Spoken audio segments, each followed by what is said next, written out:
थकने लगे सफर में तो हौसला बन आते हैं, हौसला बन आते हैं, हर राही को मंजिल पार पहुंचाते हैं, हर राही को मंजिल पार पहुंचाते हैं. Now, I would like to request Principal Sir and Director Sri Viswamangal Das Swami to felicitate Guruji with the garlands.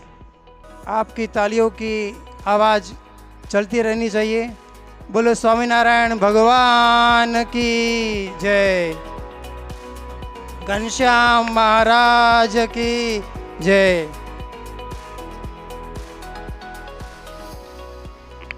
So, in the continuation of our program, that is why this award has been given.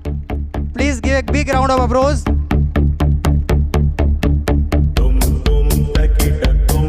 Mission's accomplishment.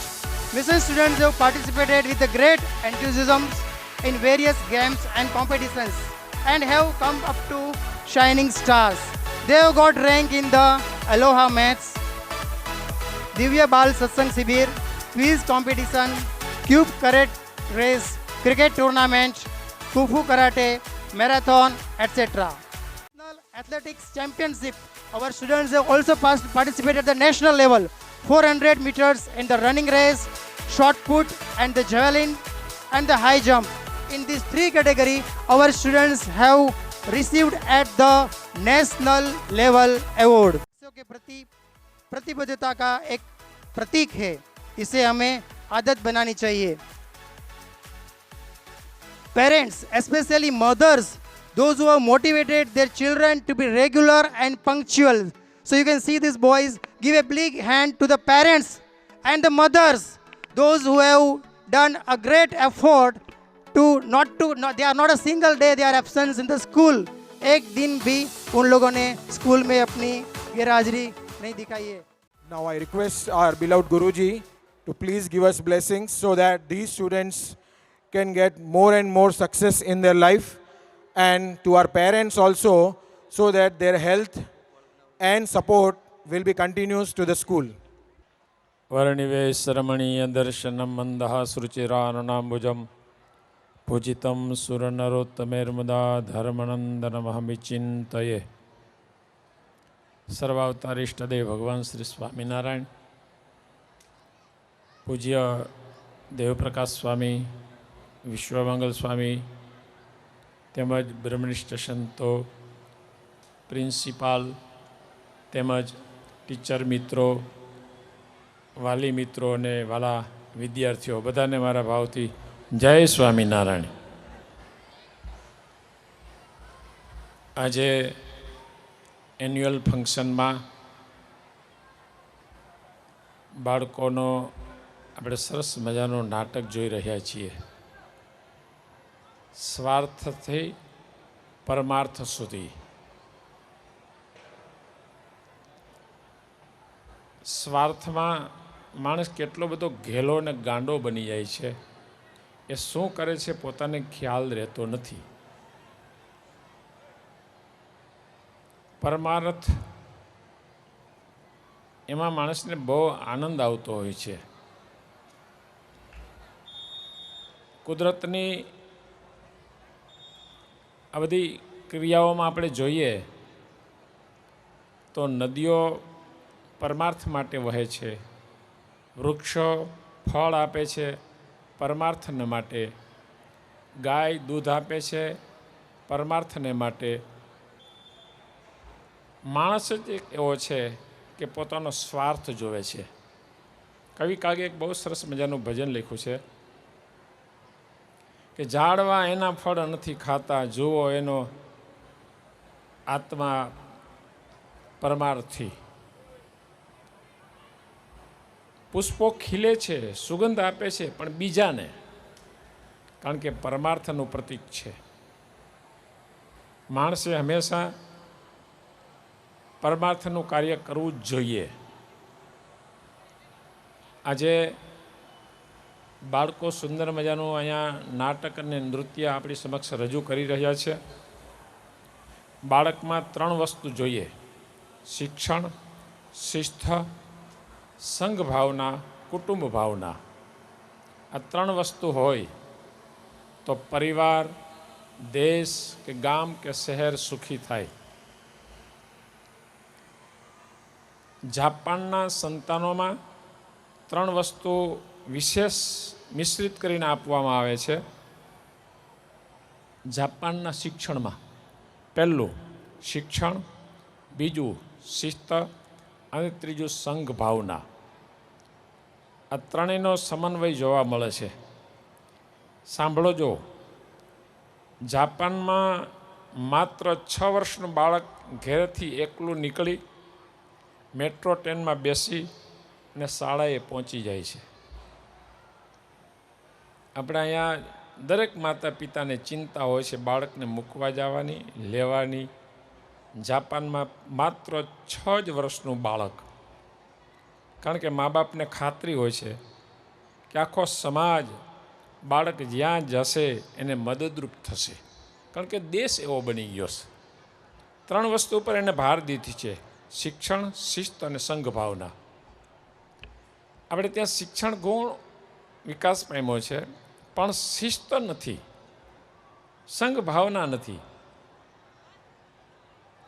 બહુ અભાવ છે શિક્ષણનો. અહીંયા બેઠા છે ને, હું જોઉં છું થોડાક આમ જતા હોય ને થોડાક આમ જતા હોય ને બધું અસ્તવ્યસ્ત લાગે આપણને. તમને આશ્ચર્ય લાગશે કે જાપાનમાં બાળકોની બાબતમાં ગુનાખોરીની પ્રમાણ 0. બાળકોની ગુનાખોરીમાં 0 પ્રમાણ છે. જ્યારે આપણે ભારતમાં જોઈએ તો બાળકોમાં કેટલા બધી ગુનાખોરી વધી રહી છે. શાળામાંથી બાળક છૂટે ને, જાપાનની વાત કરું છું, શાળામાંથી છૂટે ને એટલે 5 થી 6 વિદ્યાર્થીઓ શાળામાં સ્કૂલમાં જ રહીએ, રૂમમાં જ રહીએ. કેમ? તો કે બધા વિદ્યાર્થી નીકળે પછી પાછળ રહેલા વિદ્યાર્થીઓએ રૂમને સાફ કરવાનો. અહીં તો આપણે એવું કરી ન શકીએ. કરીએ તો વાલીઓ તરત ફરિયાદ કરે કે અમારા છોકરા પાસે તમે આવું કામ કરાવો છો, અમે ફી આપીએ છીએ. ફી આપો છો તમે, પણ સંસ્કાર આપવા, બાળકને કેળવણી કરવી, એ ફી આપવા છતાંય આ કરવું પડે. ખરેખર બાળકને શાક સુધારતા, વાસણ સાફ કરતા, એને બધું જ શીખવાડવું પડે. તો એ મોટો થશે તો તમને મદદરૂપ થશે, નહીંતર એનો એ બાળક પછી કાંઈ નહીં કરે. બાળપણથી જ આ બધું શીખવાડવું પડે. અમારા સંતોમાં ટ્રેનિંગ હોય છે. અમારે જ્યારે સાધુ થવા આવે, પહેલું કામ શું કરવાનું? સફાઈનું કામ કરવાનું, વાસણ સાફ કરવાના, સભા મંડપ હોય એ સાફ કરવાના. હું રોજ 1 ગાડી વાસણ સાફ કરતો, ડેઈલી.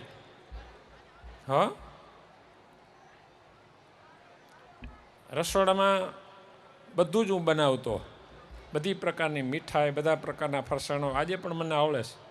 અમારા સંતોને ખબર છે કે હું અડદિયો બનાવું એવો તમે વેપારીએ ના બનાવી શકે. કેમ? તો કે નાનપણથી આપવામાં આવ્યું છે. જાતે જ અમારે બધી ક્રિયા જાતે કરવાની. ધોતિયા જાતે ધોવાના, અમારું પાત્ર જમવાનું હોય લાકડાનું એ જાતે જ કરવાનું. એ સ્વામિનારાયણ સંપ્રદાયની અંદર સંતોને આ ટ્રેનિંગ નાનપણથી આપવામાં આવે છે ને, એટલે આ સંપ્રદાય વિશ્વવ્યાપી થયો છે. તમારે ઘરમાં બાળકોને આ સંસ્કાર આપજો એવી મારી ભલામણ છે. અને અમારા ટીચર મિત્રોને જાપાનમાં શિક્ષા વિભાગનો એક મંત્ર છે, જેમ આપણે વડાપ્રધાન નરેન્દ્રભાઈ મોદીનો મંત્ર છે ને, સબકા સાથ સબકા વિકાસ, એમ જાપાનમાં એક મંત્ર છે, ચી તોકુ તાઈ. ચી તોકુ તાઈ. ચી એટલે શૈક્ષણિક ક્ષમતા, તોકુ એટલે નૈતિક ભાવના, એની જવાબદારી, અને ચી તોકુ તાઈ. તાઈ એટલે શારીરિક આરોગ્ય. એની શારીરિક આરોગ્યતા કેટલી છે? તો બાળકની અંદર આ 3 વસ્તુ હોવી જોઈએ: શૈક્ષણિક ક્ષમતા, નૈતિક ભાવના, એની જવાબદારી, અને શારીરિક આરોગ્ય. તો આ ત્રણેય મિશ્રિત બને ત્યારે બાળક તંદુરસ્ત બને છે, શારીરિક રીતે અને માનસિક રીતે. જાપાનમાં માતાઓનો સર્વે કરવામાં આવ્યો, પૂછવામાં આવ્યું કે તમારો બાળક શું બને તો તમે રાજી? ત્યારે જાપાનની દરેક માતાઓએ એવું કીધું કે અમારો બાળક સુંદર નાગરિક બને એવી અમારી ઈચ્છા છે. આપણી શું ઈચ્છા છે? હા, આપણી શું ઈચ્છા? એન્જિનિયર થાય, ડૉક્ટર થાય, ખૂબ પૈસા કમાવે. હમણાં અહીં જોયું ને આપણે નાટકમાં, પૈસા પૈસા પૈસો જરૂરી છે. એવું નથી કે પૈસાની જરૂર નથી, પણ પૈસાને ખાતર આપણે લૂંટફાટ કરીએ, કોકને ખૂન કરી નાખીએ, મારી નાખીએ, ન બોલવાનું જૂઠું બોલીએ, ગમે તે કરીએ, એ ના કરાય. નીતિથી, સદાચારથી, ધર્મથી પૈસો કમાવો જોઈએ, પણ આ ભાવના બાળકમાં નાખવામાં આવવી જોઈએ. બાળક ભણે તો જ પૈસાવાળો થશે એવું નથી. ઇંગ્લેન્ડના એક બાળકની મારે વાત કરવી છે. ઇંગ્લેન્ડમાં સામાન્ય પરિવારમાં જન્મેલો એક બાળક 13 વર્ષ સુધી નાપાસ થયો. 13 વર્ષ અધૂરામાં પૂરું. એને ડિસ્લેક્સિયા રોગ થયેલો. 16 વર્ષની ઉંમરે એને સ્કૂલમાંથી કાઢી નાખવામાં આવ્યો. એની માતા છે ને બહુ સમજો ને ડાય. બાળકને સમજાવે, બેટા કંઈ વાંધો નહીં, ભલે તું સ્કૂલમાંથી તને કાઢી મૂકવામાં આવ્યો હોય, પણ તું હવે ધંધો કરે. પછી એ બાળકે નક્કી કર્યું કે એક સ્ટુડન્ટ મેગેઝિન નીકળતું હોય છે કે મારે મેગેઝિન વેચવું. એની માતાએ જેટલા પૈસા ભેગા કર્યા હતા એ બધા જ પૈસા એના બાળકને આપી દીધા કે બેટા તું આ સ્ટુડન્ટ મેગેઝિનનું કામ કરી. એમાં એને ખોટ ગઈ. એ જ બાળક, એનું નામ છે રિચાર્ડ બ્રાન્સન, એ 400 કંપનીનો માલિક બન્યો. સમજાય છે? 13 વર્ષ સુધી નપાસ થયેલો, 16મા વર્ષે સ્કૂલમાંથી કાઢી નાખવામાં આવ્યો. એ બાળક 400 કંપનીનો માલિક બન્યો, જેને વર્જન ગ્રુપ કહેવામાં આવે છે. 35,000 કરોડનો ધનાઢ્ય બન્યો. આપણે ત્યાં સુરતમાં જ જોવો ને, ઘણી વખત કાંઈ ભણ્યા નથી, મોટી મોટી કંપનીઓ ચલાવે છે. એ ટેલેન્ટપણું છે ને બાળકમાં ક્યારે આવે તો કે એને મા બાપે એને સંસ્કાર, શિક્ષણ અને હિંમત અને હૂંફ આપવી જોઈએ. કદાચ બાળક કંઈ કરતો હોય, એનાથી ન થયું તો એને હિંમત આપવાની, બેટા તું મૂંઝાતો નહીં હો, ફરી ટ્રાય કરી. એક વિદ્યાર્થીની વાત કરીને પછી મારી વાણીને વિરામ આપી દઉં. અમારે ભગતજી પરિવારમાંથી એક છોકરો નાપાસ થયો અને બહુ શોખમાં ડૂબી ગયો. એના પિતાજી લઈને મારી પાસે આવ્યા અને કે આ છોકરાને હવે કંઈક કરી બેસે તો મારી એક જ દીકરો છે કે તમે એને કંઈક સમજાવો. પછી મેં એને સમજાવ્યો, એક વખત તું નાપાસ થયો એટલે જિંદગી નથી હારી ગયો. તું બીજી વખત સખત પરિશ્રમ કર અને પહેલો નંબર લાવ. અને મારા વચનમાં એને વિશ્વાસ આવ્યો, માયનું વચન, અને એને મહેનત કરી, પાસ થઈ ગયો. અને આજે એ બેંકમાં નોકરી કરે છે. 1.5 લાખ રૂપિયો એનો પગાર છે. મેં તો કાંઈ આપ્યું નથી. શું આપ્યું? હિંમત, હૂંફ, પ્રેમ. બસ તમે તમારા બાળકની અંદર આવા સંસ્કાર નાખજો તો એ બાળક ભવિષ્યમાં સારો નાગરિક બનશે. તો તમારા પરિવારને તો ફાયદો છે જ, પણ સમાજને અને દેશને બહુ મોટો ફાયદો છે. તો એવા સંસ્કાર અહીંયા સ્વામિનારાયણ મિશન સ્કૂલમાં નાખવામાં આવે છે. અમારા સંતોય મહેનત કરે છે, અમારા પ્રિન્સિપાલ સર, ટીચર મિત્રો બહુ મહેનત કરે છે. આ બધું એમને થતું નથી, બહુ મહેનત કરવી પડે છે ત્યારે આ બધું થતું હોય છે. કેવળ ફી ભરી દો તમે એનાથી ના થાય, પૈસાથી નહીં ના થાય. અમુક વસ્તુ તો જાત મહેનત જ કરવી પડે છે. તો આ કાર્યક્રમમાં જે બાળકોએ ભાગ લીધો છે એ બાળકોને મારા ખૂબ ખૂબ ધન્યવાદ.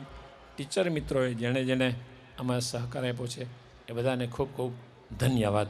મારી વાણીને વિરામ. धन्यवाद गुरुजी।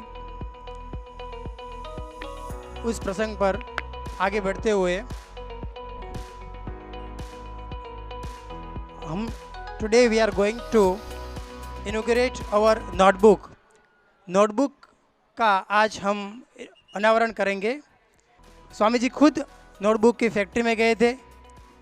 क्लासिफाइड और नवनीत जैसी अच्छी नोटबुक बाज़ार में मिलती है, इससे भी कम प्राइस में, मिनिमम प्राइस में, कम चार्जेस में ये नोटबुक हमको मिलेगी। अब यहाँ से अच्छी क्वालिटी की नोटबुक मिलेगी। थैंक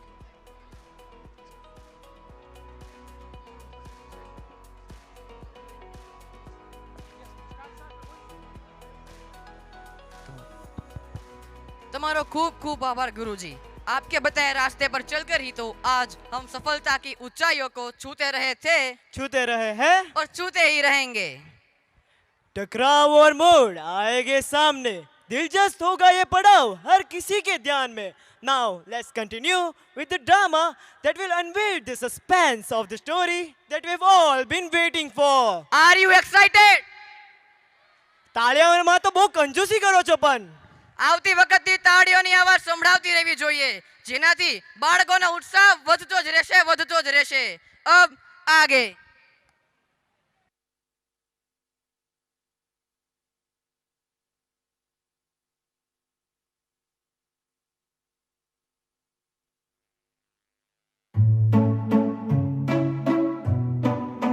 पापा, मुझे एक फ़ोन चाहिए, गेमिंग फ़ोन, जिसमें मैं पढ़ भी सकता हूँ और फ्री टाइम पे थोड़ी बहुत गेम भी खेल सकता हूँ।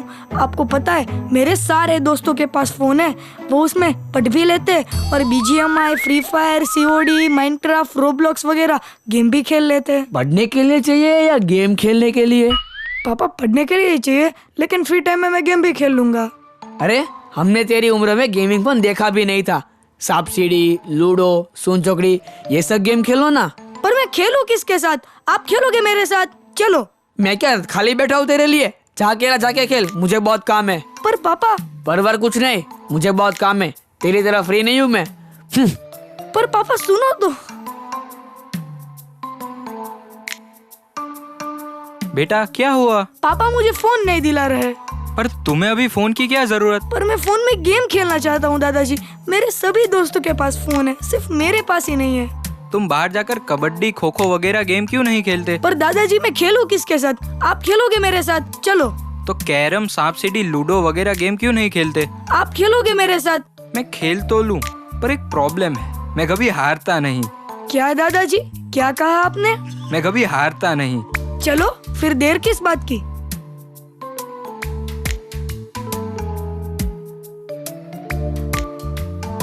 चेतन, क्या हुआ, इतना क्यों चिल्ला रहा है?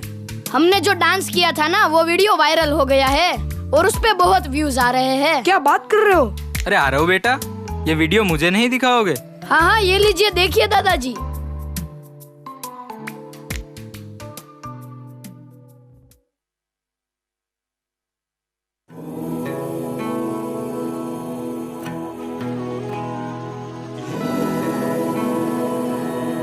सांसों में छिपा है ये, पुरखों की कृपा है ये, दिखलाएगा रास्ता।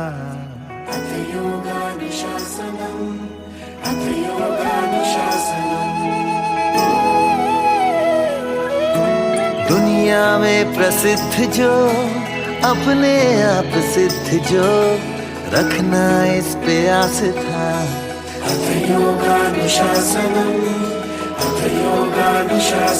योगारंभ हो, योगारंभ हो, योगारंभ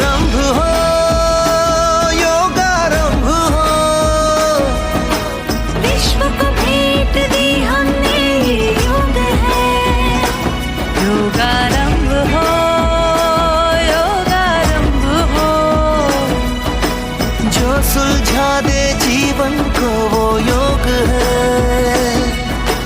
जो सुलझा दे जीवन को वो योग है। योगानुशासनम तालियां बजती रहनी चाहिए ऑडियंस। बुद्धियुक्तो जहातीह उभे सुकृत दुष्कृते तस्मात् योगाय युज्यस्व योगः कर्मसु कौशलम् योगः कर्मसु कौशलम्।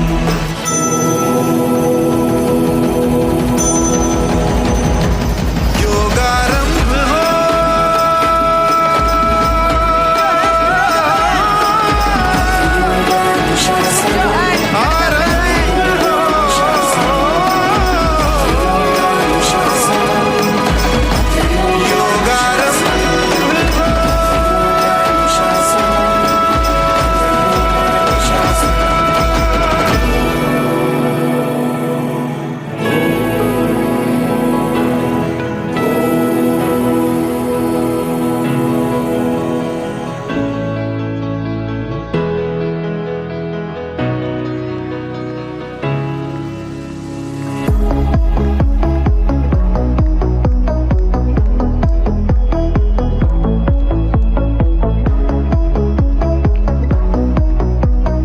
Clapping everybody.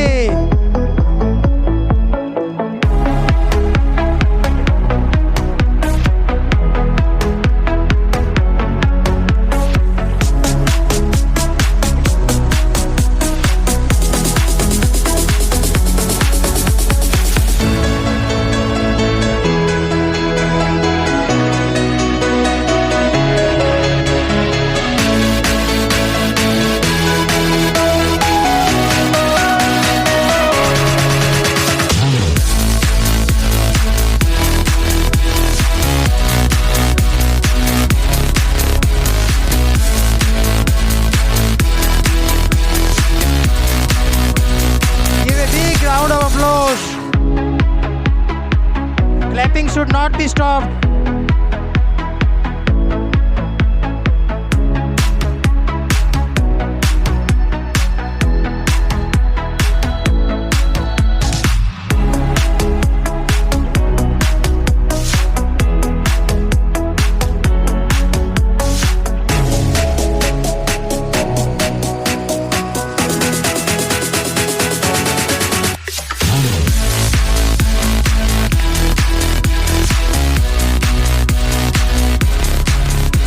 आपकी तालियां हमारे बच्चों का मनोरंजन बढ़ाएगी, उत्साह बढ़ाएगी।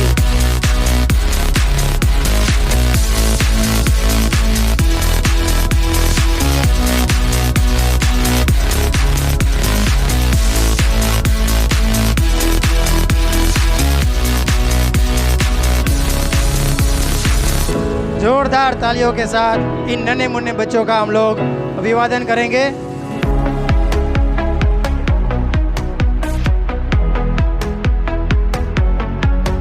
स्वागत डांस के पेरेंट्स को request they can take their children from the concern room. स्वागत डांस के पेरेंट्स को रिक्वेस्ट है they can take their concern room.